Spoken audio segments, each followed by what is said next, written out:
Hey guys, Jimmy with Service Side. Today we're going to go over some camera question answers.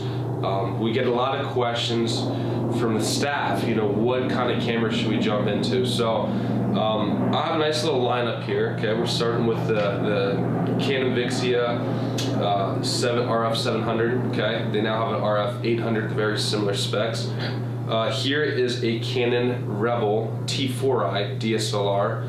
You're actually watching this camera on a Canon Rebel T5i DSLR. They're up to at least the T6i at this point.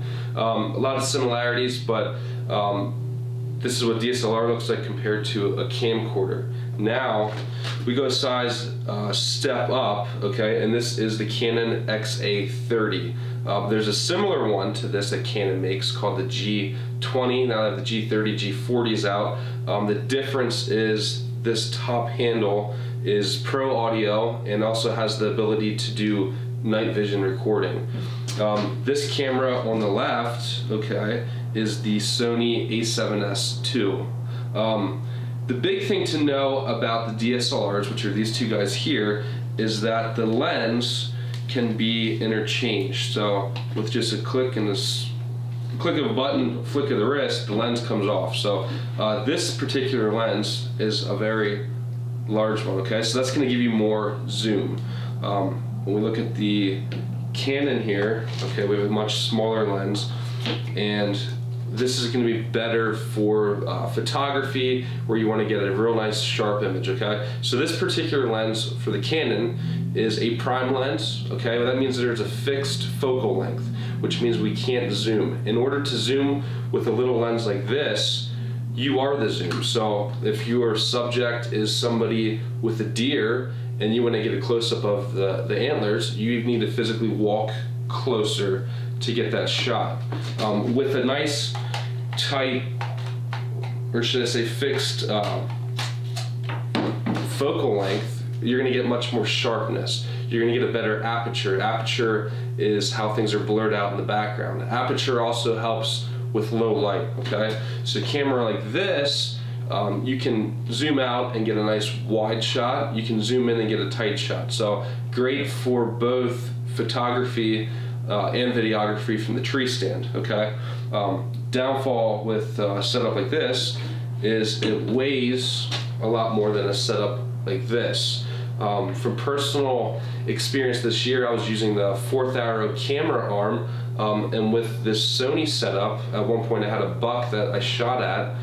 It didn't work out, but neither did the video. I extended the camera arm, grabbed the bow, and the weight of the extended camera on the arm caused the arm to actually malfunction and slide off frame.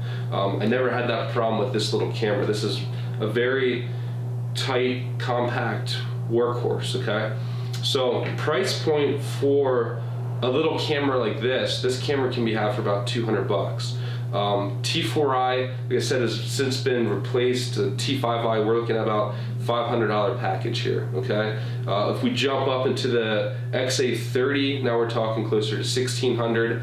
The G30 that I mentioned without the pro audio can be had for closer to $1,000. If we jump up into the Sony a7S II, now we're talking $2,400 range.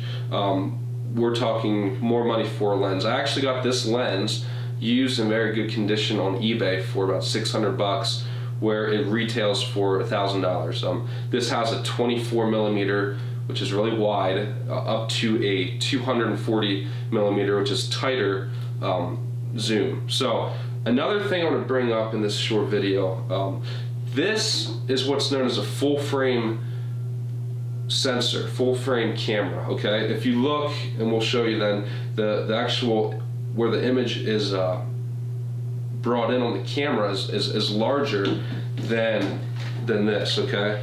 The other thing to know is that this is a mirrored body. So there's a mirror that actually takes the image and reflects it. This camera is mirrorless. Mirrorless is the newer technology coming out with the DSLR. There's nothing wrong with if it has a mirror. The mirrorless systems do better in low light though. They're smaller, okay, there's less going on. Now, with this camera, it's known as a crop lens. With a crop lens, we have this right here is a 50mm lens that goes on here. Because of the crop, there's a ratio. They're around 1.6 times zoom. So this lens ends up being like an 80mm. So that's important to know, because when I have this lens on, if I want to take a picture of somebody with a deer, okay, my zoom is about an 80mm objective, okay? So the lower the millimeters, the wider the shot. With this, if I zoom all the way out, we have a 24mm objective. So this is where you see guys get these nice pictures of deer, and the racks just look like they just take up the whole picture. Those are done on a wide lens. So if you decide to use something like a DSLR, okay, then you're going to want to use, have a couple lenses in your arsenal, or have like a kit lens or something like this where you can change the zoom. If you really are focused on photography, then you're going to want to get some prime lens, the fixed focal length, okay? My honest opinion for most guys that are just starting out, you can't beat this. Super small package, lightweight, you just flip it open, okay, the camera turns on, you hit record, and you're good to go. This has incredible zoom for what it is. It's 30x optical stabilized zoom, okay, which means that you can reach out and really get the detail. Even with a big camera like this has a 20x optical zoom. It does have some good digital stuff built in, so you can actually go up to 400 power zoom, but whenever you guys are researching cameras, optical is the most important thing. Digital starts to granulate and pixelate things to make it look more zoomed in, but it's just digitizing the image. Optical, you're getting what you're looking at. So something to keep in mind. And the Facebook page is a great resource to ask these different questions. But you know, the big advantage with the DSLRs, okay, to get into that, the DSLRs, we can get very crisp images, wonderful photography. You know, if the deer's coming in your subject, you can really blur out the background much better than a camcorder. So that's the advantage to the DSLR, okay?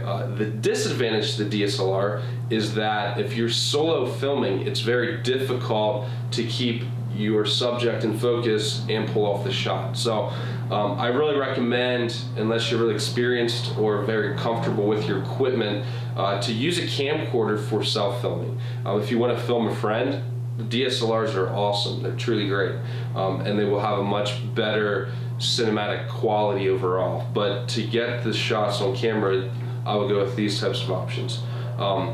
Another big difference I want to point out with these, okay, I believe that this T4i shoots 30 frames per second, or you can do a cinema 24 frames.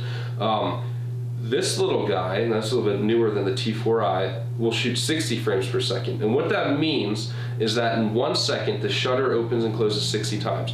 So for you in post, if you have a deer that's running, you could slow the video down by 50% and have no loss of quality of the data. When people watch a video playback, it's at 30 frames per second, or some cinemas like to do 24 frames per second.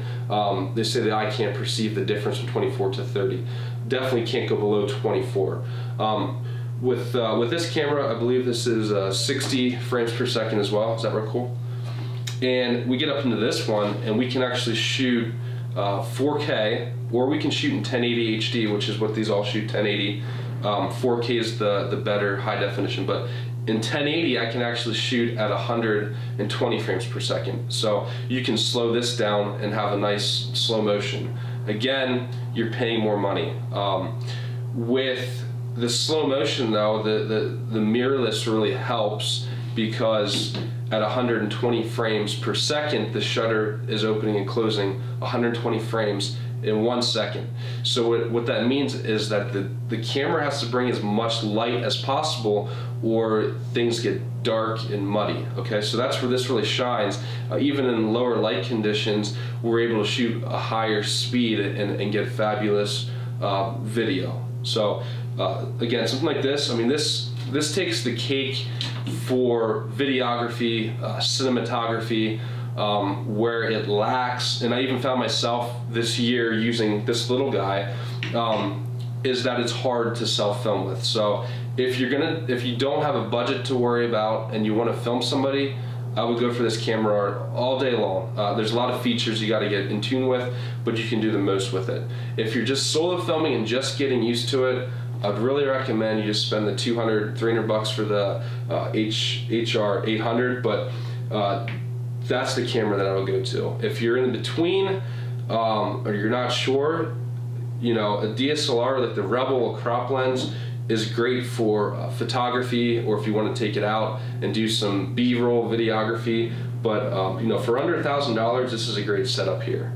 For $1,000, you can get the G30, the G40 without the Pro handle, and have a heck of a great camera. It's just a little bit bigger, but it's a true workhorse. I used the G20 for a couple seasons and really loved it. If you want to take it a step further, you can jump into this XA30 with the Pro audio handle, the night vision capability for, you know, going in tracking deer, doing predator hunting. It's got some cool capabilities. You're just, again, stepping up in the price. So it all comes down to what you want to do.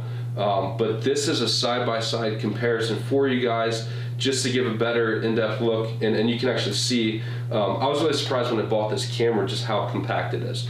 One more thing that I want to bring up too is never underestimate the power of your smartphone. I mean, you always have that with you. Just get the, you know, the horizontal aperture, so that the layout, so that everything is the correct ratio to size. I would try to stay away from filming this way. But you know, you can do time lapse, you can do slow motion with the camera right on board with the settings, and shoot 1080 HD. The only downfall with this is we don't have zoom capability. Okay, so for not that much of a bigger package, we got awesome zoom. But again, this doesn't have the time lapse and the slow-mo capabilities that this little smartphone has. So that's a great tool in the arsenal.